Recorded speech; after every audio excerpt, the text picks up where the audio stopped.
वो दरवाज़ा जो साल में सिर्फ एक बार खुलता था, आज टूट चुका था। एकेडमी के आर्टिफैक्ट वॉल्ट की बैरियर ढाना कोई मामूली बात नहीं थी। हेडमास्टर्स और बैरियर एडमिनिस्ट्रेटर्स तुरंत दौड़े आए। उन्होंने उस इन्वर्टेड पेंटाग्राम आर्टिफैक्ट की जांच की जो इस विनाश का कारण। पर हैरानी की बात यह थी, उसमें जरा भी माना रिएक्शन नहीं मिला, जैसे उसकी सारी ताकत पहले ही खत्म हो चुकी हो। और इसीलिए नतीजा निकला कि वो बस एक सिंगल यूज आर्टिफैक्ट था। अब वो पेंडेंट सिर्फ एक खौफनाक आकार वाली बेकार सी नेकलेस बची। बाहर शाम ढल रही थी। एकेडमी की हलचल धीरे धीरे थम गई। लीग का समापन हो चुका था, लेकिन किसी को अंदाजा भी नहीं था कि असली खेल अभी शुरू होने वाला। अपने डॉर्म में विकोर नहाकर निकला। गीले बालों को टॉवल से सुखाते हुए वो चुपचाप खिड़की से आती धूप में बैठा रहा। उसकी नजर धीरे धीरे मेज पर पड़ी, एक पेपर पर जो उसका ध्यान खींच रहा था। वो था announcement poster, mock investment competition, bourgeois family द्वारा आयोजित। उस पोस्टर में लिखा था, ये प्रतियोगिता फाइनेंशियल वर्ल्ड की सबसे बड़ी स्टेज तक पहुंचने का स्टेपिंग स्टोन है। नाम सुनते ही विकर की आंखों में चमक आ गई। उसने सोचा, सर्वाइवल कंपटीशन ही आखिरी था, लेकिन नहीं, यहाँ तो और भी कई खेल हैं, ऐसे खेल जो और भी बड़े मंच की ओर ले जाते। इसी बीच बाथरूम का दरवाजा खुला। वाइकोर चौंक कर पीछे मुड़ा और उसकी आंखें फैल। पिगी सिर पर टॉवल बांधे शरारती मुस्कान के साथ बाहर आया। उसके हाथ में विकोर का डिकाराबिया पेंडेंट था।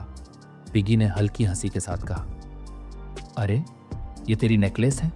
तू शायद शावर रूम में भूल आया था। उन्हें देखते ही डिकाराबिया भी अजीब सी लालिमा में डूब गया। विकोर झट से हाथ बढ़ाकर नेकलेस पकड़ लिया और ठंडी आवाज में बोला, चेतावनी दी थी तुझे, अगर फिर कोई चालाकी की तो यहीं चकनाचूर कर दूंगा। पिगी फिर हंसते हुए शावर में लौट, पर डिकाराबिया पेंडेंट के भीतर हल्की सी हंसी दबा रहा था। इन लोगों ने लड़के लड़कियों को बस शक्ल देखकर कमरे बांट दिए हैं शायद। हाँ, दिलचस्प नजारा था। विकर की आंखें अब ठंडी आग की तरह जल रही थी। उसके मन में साफ था, ये पेंडेंट चाहे कितना भी मासूम चेहरा बना ले, वो इस पर कभी भरोसा नहीं करेगा। डिकाराबिया का चेहरा अचानक बदल गया। उसकी आंखों में डर उतर आया।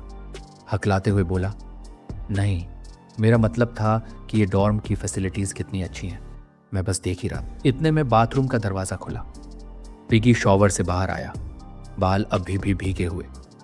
उसकी नजरें चौड़ी हो गईं, जैसे वो समझा कि वाइकोर उससे ही बात कर रहा था। विकोर ने फौरन होशियारी दिखाई। उसने डिकाराबिया का पेंडेंट पीठ के पीछे छुपा लिया और नजर घुमा। वो डेस्क पर जो पोस्टर पड़ा है, वो किस बारे में है? पिगी की नजरें पोस्टर पर टिक गईं। चमकती आंखों से बोला, मॉक इन्वेस्टमेंट कॉन्टेस्ट होने वाला है। इसमें सही स्टॉक्स या सेक्टर्स को पहले से पहचान कर इन्वेस्ट करना होता है। जीत गए या अच्छा रैंक आया तो फायदे ही फायदे। पिगी ने अपनी मुट्ठी भींच ली, चेहरे पर एक मुस्कान और आंखों में चमक। और सबसे बड़ी बात, इस बार होस्ट कर रही है मशहूर बुर्जुआ फैमिली। वो थोड़ी देर चुप रहा, फिर हल्की थकान के साथ मुस्कुराया। मेरी कॉम्बैट रिकॉर्ड तो हमेशा कमजोर रही है, लेकिन ऐसे कॉम्पिटिशन्स में ही एक्स्ट्रा पॉइंट्स कमा सकता हूँ, वरना क्रेडिट्स पूरे नहीं हो। विकोर चुपचाप सुनता रहा। उसकी आंखों में हल्की उलझन थी। फिर धीरे से गंभीर होकर बोला, लड़ाई का हुनर भले ही तेरे पास ना हो, लेकिन बाकी हुनर तुझमें किसी से कम नहीं। पिगी झेंप गया, मुस्कुराते हुए सिर खुजाने लगा, लेकिन विकर के दिमाग में कुछ और ही चल रहा था। उसने पेंडेंट अब भी छुपा रखा था और सोच रहा था कि पिगी की खासियत तो हमेशा इंफॉर्मेशन इकट्ठा करने, एनालाइज करने और मैनेज करने में रही है। विकोर की आंखों के सामने सिंडी वेंडी की छवि उभरी, मुट्ठियां भींचे, आंखों में चमक। अगर उसने पिगी को देख लिया तो तुरंत उसे अपनी टीम में लेने की जिद करेगी। उधर छोटी सी मकड़ी पेंडेंट पर झपट पड़ी। डिकाराबिया घबराकर चिल्लाया, दूर हटो, इसे खाने की कोशिश मत करो। पिगी अचानक अपने ही ख्यालों में डूब गया। उसकी आंखों में सिंक्लेयर की छवि तैर गई, होंठ भींचे, मुट्ठी कसी। इस बार हर हाल में उसे हराना ही होगा। विकोर चौंका। सिंक्लेयर? पिगी ने आत्मविश्वास से मुस्कुराते हुए सिर हिलाया। हाँ, हर बार मैं उससे हारता आया हूँ। उसे इन्वेस्टमेंट और इकोनॉमिक्स दोनों की खास समझ है, लेकिन इस बार ये मौका हाथ से नहीं जाने दूंगा। उनकी बातें चल ही रही थीं कि घड़ी ने 6 PM बजा दिए। पिगी अचानक उछला। जैसे बिजली का झटका लगा हो। अरे नहीं, प्रोफेसर से अपॉइंटमेंट है मेरी, मैं लेट हो गया। तेजी से शर्ट पहनते हुए वो फटाफट कमरे से बाहर निकल गया। विकोर की आंखों में उलझन थी, वो समझ ही नहीं पा रहा था क्या हो रहा है। विकी इतनी तेजी से उछला कि टेबल पर रखे सारे पेपर्स हवा में उड़ गए। उसकी नजर अचानक उस छोटे से स्पाइडर और पेंडेंट पर टिक गई। स्पाइडर की आंखें चमक रही थीं, जुबान से लार टपक रही थी और वो अजीब सा हंस रहा था, जबकि डिकरबाया गुस्से में चिल्ला रहा था, विकोर, इसे हटाओ मुझसे, अभी के अभी। कुछ घंटों बाद रात ढल चुकी थी। आसमान में चांद पूरा खिलकर चमक रहा था।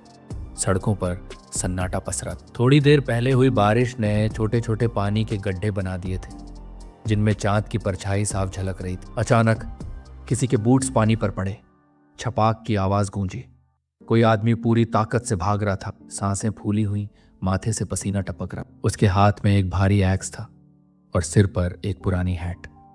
वो भागे ही जा रहा था, बिना पीछे देख। कुछ दूरी पर पहुंचकर वो रुका, हाथ घुटनों पर रखकर हाँफते हुए सांस लेने लगा। उसके चेहरे पर थकान साफ दिख रही थी, आंखों में गुस्सा भी।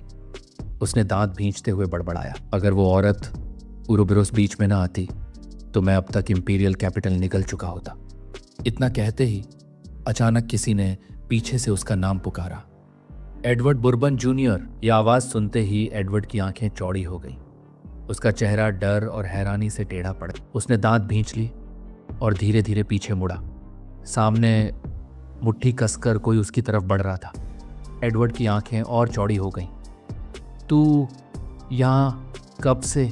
मेरा पीछा कर रहा था। अंधेरे से बाहर आता चेहरा कोई और नहीं, नाइट ब्लड हाउंड था। वाइकर की आंखों में गुस्से की लपटें थीं। उसकी नजर एडवर्ड को भेद रही थी। एडवर्ड हक्का बक्का रह गया। उसने सोचा, ये कैसे? मुझे इसकी आहट तक नहीं हुई। क्या ये उरोबोरस की भेजी एजेंट है या वही ब्लड हाउंड जिसके बारे में उसने कहा था? विकोर की ठंडी आवाज गूंजी, मुझे नहीं पता तू क्या बकवास कर रहा है, लेकिन तेरी असली पहचान मैं जानता हूं, सैम बर्बन। एडवर्ड का चेहरा लाल हो गया। गुस्से से उसकी गर्दन की नसें फूल उठी। वो चिल्लाया, चुप, मेरे अतीत में क्यों खोद रहा है तू? लेकिन वाइकोर कदम दर कदम उसकी ओर बढ़ता रहा। उसकी आवाज और भारी होती गई।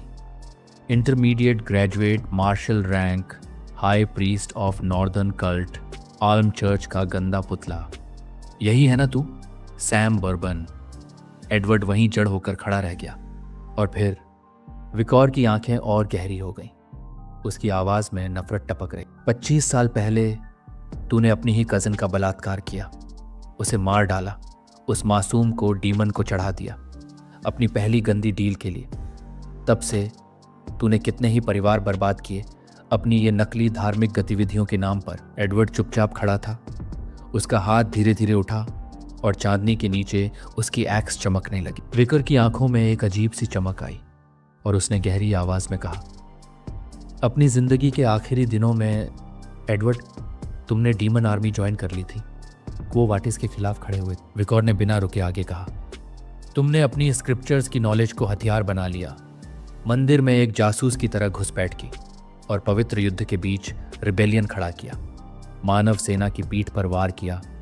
टूडर डॉन की होते और बियांका अर्शर जैसे हीरोज को तूने पीठ पीछे से झरीले वार दिए। विकोर ने सीधा पूछ लिया, तो ये सब सच है? एडवर्ड ने हल्की हंसी के साथ जुबान बाहर निकाली और मुस्कुराते हुए बोला, हाँ, ये बातें सच हैं। मैं प्रीस्ट था, और हाँ, वो जो कजन वाली बात है वो भी सही है। लेकिन अचानक उसकी मुस्कान विकराल गुस्से में बदल गई। उसने जोर से चिल्लाते हुए एक्स घुमाई, लेकिन बाकी सब बकवास है। एडवर्ड बिजली की रफ्तार से विकोर की ओर झपटा। उसकी आंखों में खून उतर आया, लेकिन विकोर पूरी तरह शांत। पल भर में तलवार खींची और बिजली जैसे वार से एडवर्ड का सिर अलग कर दिया। एडवर्ड का शरीर जमीन पर गिरा। खामोशी छा गई। वाइकर ने उसकी लाश की ओर ठंडी निगाह डाली और बुदबुदाया, चाहे सच हो या झूठ, मेरे लिए तो तुम सिर्फ कचरा। एडवर्ड का सिर खून के तालाब के बीच पड़ा था। तभी उसके शव से एक अजीब सी सुगंध उठने लगी। विकोर भौंचक्का रह गया। ये जादुई गंध। वो शव के पास झुका और जेब टटोली। अंदर से निकला एक इंडल्जेंस शीट।